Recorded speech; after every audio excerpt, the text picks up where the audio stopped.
Chers auditeurs, bonjour. Dans la continuité de nos mini-podcasts Un regard sur les lentilles, nous retrouvons aujourd'hui Lucie Niellou et Françoise Ernoult pour un nouvel épisode. Cher docteur, je vous laisse la parole. Bonjour Françoise. Bonjour Lucie. Aujourd'hui, nous allons parler des lentilles chez les enfants. Les enfants, c'est une population à laquelle on ne pense pas spontanément à proposer des lentilles. Et pourtant, dans notre pratique, on peut être amené à rencontrer des enfants qui pourraient en bénéficier. Qu'est-ce qui va conduire un enfant à porter des lentilles ? Alors chez les jeunes enfants, les indications du port de lentilles sont avant tout médicales. Et plus ils grandissent, et plus l'aspect esthétique intervient. Chez les plus petits, cela peut être des suites de chirurgie, ou bien des défauts visuels importants, surtout déséquilibrés. Par exemple, un gros défaut visuel sur un œil qui empêche le port de lunettes.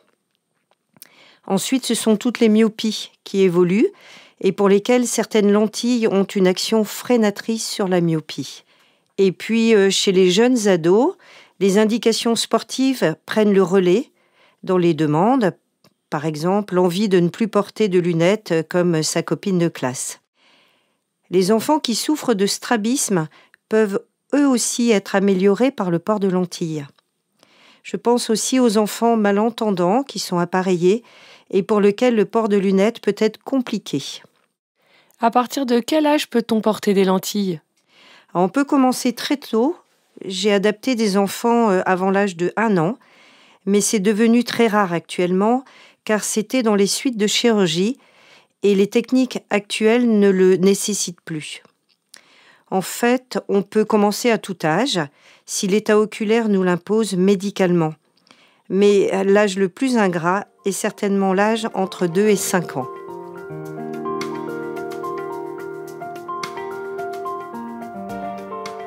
Quelles sont les précautions particulières à envisager chez les enfants qui vont porter les lentilles ? Alors, il faut savoir que l'œil d'un enfant est beaucoup plus fragile que celui de l'adulte et de ce fait, l'adaptation en lentilles doit respecter 3 impératifs. Le premier, c'est de choisir des lentilles qui vont respecter l'oxygénation de l'œil à travers la lentille. Le deuxième, c'est d'opter pour des lentilles qui vont assurer une qualité optimale de la vision, sans la déformer ni l'altérer. Et enfin, les lentilles ne doivent en aucun cas risquer d'infecter l'œil, car ce serait vraiment dramatique à cet âge. Du coup, quelles sont les lentilles qui réunissent ces 3 critères ? Alors sans hésiter, je choisis en première intention les lentilles rigides, qui apportent une vision parfaite, une grande sécurité et un respect de l'oxygénation de l'œil. Les lentilles souples restent un deuxième choix, car le risque infectieux est plus important. Mais chez les enfants plus grands ou un ado soigneux qui va respecter les règles et qui souhaite un port occasionnel, on peut en discuter, pourquoi pas.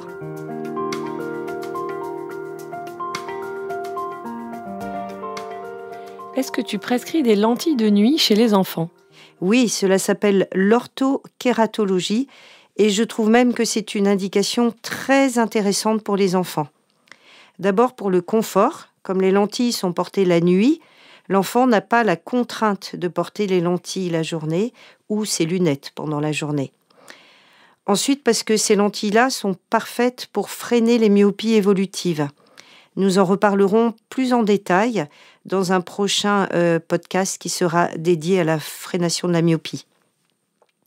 Pour les enfants sportifs, c'est une adaptation très pratique, notamment pour ceux qui pratiquent les sports aquatiques, les sports de combat, les sports collectifs et plein d'autres sports encore. Et dernier point important, ce sont des lentilles rigides qui respectent les 3 impératifs que l'on a cités plus tôt en termes de sécurité.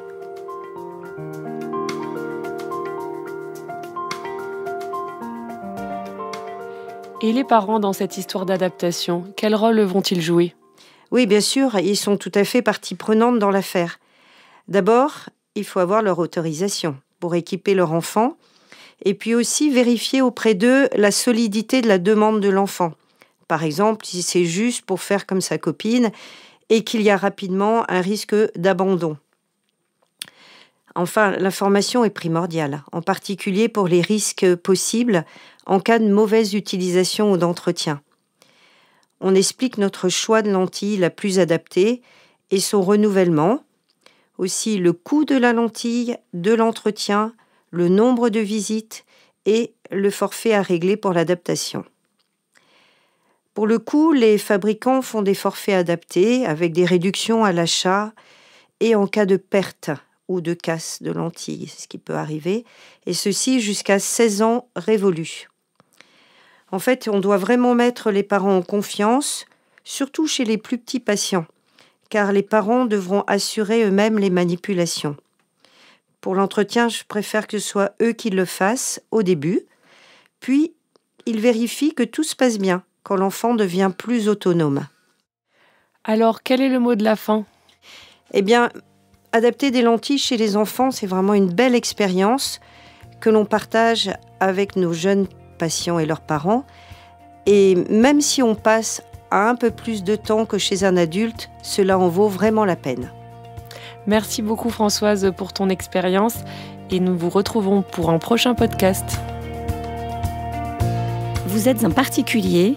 Parlez-en à votre ophtalmologiste et retrouvez notre gamme de produits adaptés à votre vue sur notre site internet menicon.fr. Vous êtes un professionnel, retrouvez-nous sur notre site internet campusmenicon.fr.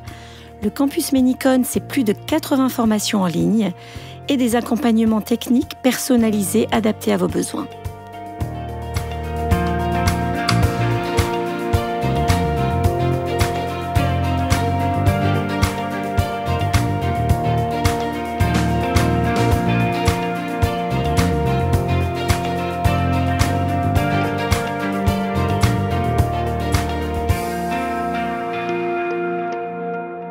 Les lentilles de contact et les solutions d'entretien sont des dispositifs médicaux.